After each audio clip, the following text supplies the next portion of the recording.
जमाना वो है कि अगर एक बार कोई नेता सभासद, विधायक, सांसद बन जाए तो उसके बाद तो मानो पूरे परिवार पर कुबेर जी और लक्ष्मी माता ऐसे मेहरबान होती हैं कि दौलत दिन में 2 गुना और रात को 4 गुना बढ़ती है। तो मुख्यमंत्री बनने की बात तो भूल ही जाइए, कहीं नोट गिनते गिनते मशीन ना फूक जाए। ये हमारे समय की हकीकत है। नेता और उनके परिवार संवैधानिक पद का दोहन करके चमक जाते हैं, लंबी लंबी गाड़ियां और नौकर चाकरों की बस्तियां बस जाती हैं। तब आपको अगर बताया जाए कि बिहार के 3 बार के मुख्यमंत्री का परिवार दिहाड़ी मजदूरी करके 2 जून की रोटी का जुगाड़ करता है तो अचंबा हो सकता है। नमस्कार, मैं दृष्टांत हूं, यह है बिहारी सब पर भारी और आप देखना शुरू कर चुके हैं बिहार के मुख्यमंत्रियों की स्पेशल सीरीज चीफ मिनिस्टर।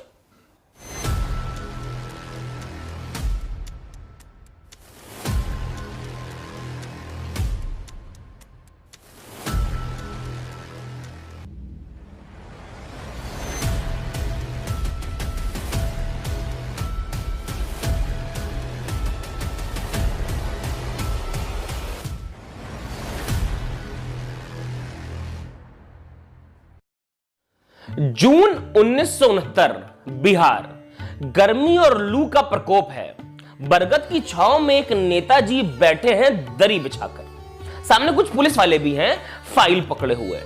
कुछ नीतिगत बात हो रही है। चर्चा समाप्त होती है, नेताजी अपना कुर्ता झाड़ के उठ लेते हैं। पुलिस वाले अधिकारी भी सल्यूट करते हैं। दरी बिछाकर पेड़ के नीचे बैठे नेताजी कोई और नहीं बल्कि बिहार के पहले दलित मुख्यमंत्री भोला पासवान शास्त्री थे। यह चित्रण सिर्फ और सिर्फ आपको चौंकाने के लिए ही किया गया है कि किसी जमाने में ऐसी सर्वसुलभ राजनीति होती थी और जमीनी राजनेता भी मिल जाते थे। भोला पासवान शास्त्री का जन्म 1912 में बिहार के पूर्णिया स्थित बैरगाछी गांव में हुआ था। एक गलतफहमी है आम जनमानस में कि जीतन राम मांझी बिहार के पहले दलित मुख्यमंत्री थे, जो कि बिल्कुल गलत है। बिहार के 8वें मुख्यमंत्री भोला पासवान शास्त्री बिहार के पहले दलित मुख्यमंत्री भी थे। भोला पासवान शास्त्री एक खाटी राजनेता थे। बिहार में आज भी लोग उनकी ईमानदारी की कस्में खाते हैं। लेकिन राजनीति भोला पासवान शास्त्री के जीवन का एक पहलू थी। वो एक जड़ीले स्वतंत्रता सेनानी भी थे। शास्त्री जी ग्रेजुएशन की पढ़ाई करने के लिए बनारस हिंदू यूनिवर्सिटी गए और वहीं से छात्र आंदोलन के जरिए आजादी की लड़ाई में शामिल हो गए। भोला पासवान शास्त्री एक बेहद ईमानदार और देशभक्त स्वतंत्रता सेनानी थे। वह महात्मा गांधी से प्रभावित होकर स्वतंत्रता संग्राम के दौरान सक्रिय हुए थे। बहुत ही गरीब परिवेश से नाता रखने वाले भोला पासवान बौद्धिक रूप से काफी सशक्त थे। कांग्रेस पार्टी ने उन्हें 3 बार अपना नेता चुना और वो 3 बार अखंड बिहार के मुख्यमंत्री बनाए गए, परंतु उनका कार्यकाल किसी भी बार ज्यादा लंबा नहीं रहा। पहली बार वे फरवरी 1968 से जून 1968 तक मुख्यमंत्री रहे। दूसरी बार उन्होंने पदभार जून 1969 से जुलाई 1969 तक संभाला और आखिरी बार जून 1971 से जनवरी 1972 तक वो बिहार के मुख्यमंत्री रहे। एक मजेदार स्टैट ये भी है कि अगर भोला पासवान शास्त्री के तीनों कार्यकालों को जोड़ा जाए तो वो होता है 365 दिन। यानी भोला पासवान शास्त्री कुल मिलाकर 1 साल बिहार के मुख्यमंत्री रहे।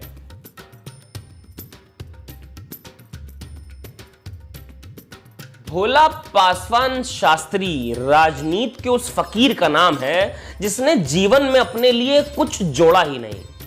बिहार विधानसभा में 4 बार नेता प्रतिपक्ष, अनुसूचित जाति और अनुसूचित जनजाति आयोग के पहले चेयरमैन, राज्यसभा में नेता प्रतिपक्ष, केंद्रीय रेल मंत्री, बिहार के 3 बार मुख्यमंत्री, जीवन भर चोटी के संवैधानिक पदों पर रहने के बाद भी भोला पासवान शास्त्री इतना पैसा नहीं जोड़ पाए कि परिवार उनका अंतिम संस्कार कर पाता, लकड़ी, घी, चंदन ला पाता। शास्त्री जी ने कभी गृहस्थ जीवन में प्रवेश नहीं किया। उनकी कोई संतान नहीं थी। विरंची पासवान भोला पासवान शास्त्री के भतीजे जिन्होंने उनकी अंत्येष्टि की, वो बताते हैं कि एक बार उन्होंने गांव की टूटी सड़क बनवाने के लिए शास्त्री जी से कहा, तो वो बोले, मैं बिहार का मुख्यमंत्री हूं, सिर्फ अपने नहीं सारे गांवों की सड़क मेरी जिम्मेदारी है, सिर्फ अपने गांव की सड़क बनवाऊंगा तो दाग लग जाएगा।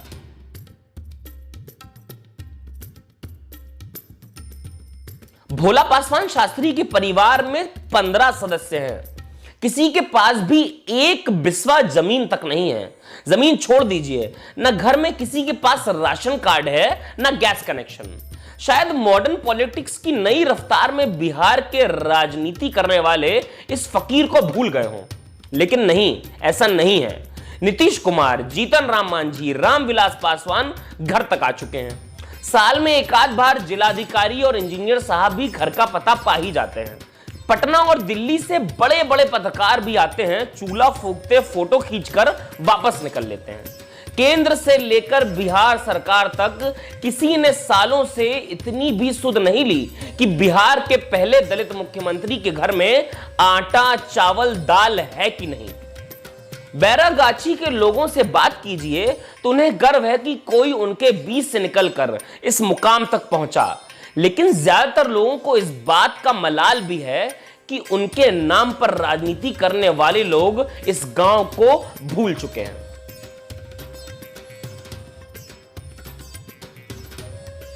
बैरगाछी गांव के लोगों को अपने सपूत पर गर्व है कि कोई उनके बीच से निकलकर उस मुकाम तक पहुंचा, लेकिन एक कसक है, एक मलाल है भुला दिए जाने का। और वैसे भी हम लोगों के साथ एक दिक्कत है, हम अपनी धरोहरों को कहां संभाल पाते हैं। भोला पासवान शास्त्री के घर के बाहर स्थित सामुदायिक भवन में अब एक शाम की पाठशाला चलती है, जिसमें एक युवक और विरंची पासवान शास्त्री के परिवार के लोग दूसरी महिलाओं को पढ़ाते हैं। कुछ घंटों के स्कूल की बदौलत अब तक अंगूठा लगाने वाली महिलाएं बैंक और दूसरे कागजों पर साइन करने लगी हैं।